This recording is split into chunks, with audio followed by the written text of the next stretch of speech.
دیکھیں جی، جو لوگ جیل میں ملاقات نہیں کرا سکے وہ مذاکرات کو خاک کامیاب کرائیں. طاقت کا اصل سرچشمہ فیصلہ کرے گا تو وہ فیصلے ہوں گے. یہ تو سارے جمعہ جنگ کے ساتھ ہیں.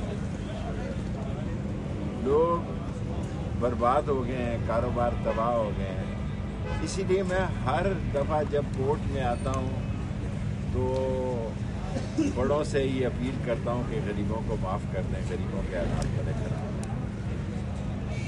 باقی یہ جوڈیشل کمیشن بنائیں گے نہیں بنائیں گے، فیصلہ تو کسی اور نے کرنا ہے. یہ تو ویسے ہی جمعہ جنج کے ساتھ ہے. اور اگر آپ سمجھتے ہیں کہ اس ملک میں اندر آپ کورٹ کی حالت دیکھیں، دل دھرنے کی جگہ نہیں. ہم پاکستان میں ہی نہیں تھے لیکن ہم کیسوں میں ہیں. 2 سال ہو گئے ہیں، 16 کیسز ہیں اور کسی طرف نہیں لگ رہے.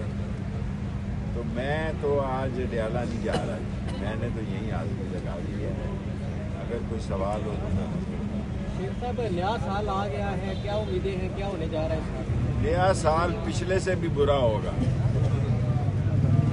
اور یہ جو سوچے بیٹھے ہیں کہ شاید نئے سال میں کوئی بہت بڑی تبدیلی آ جائے گی، کوئی تبدیلی نہیں آئے گی.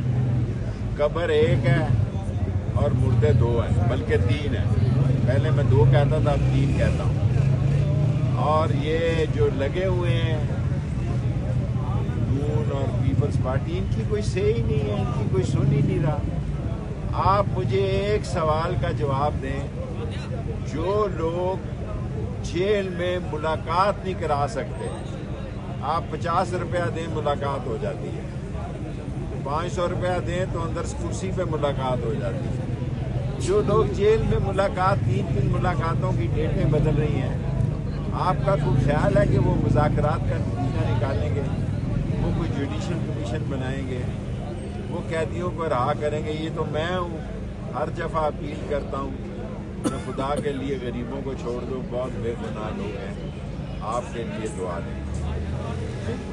شیخ صاحب، یہ بتائیے گا کہ آپ سمجھتے ہیں کہ ایک جانب پی ٹی آئی جو ہے وہ مذاکرات بھی کرتی ہے اور دوسری جانب سخت باتیں بھی کرتی ہے، جس کی سیاستدان ایسا کرتے رہتے ہیں.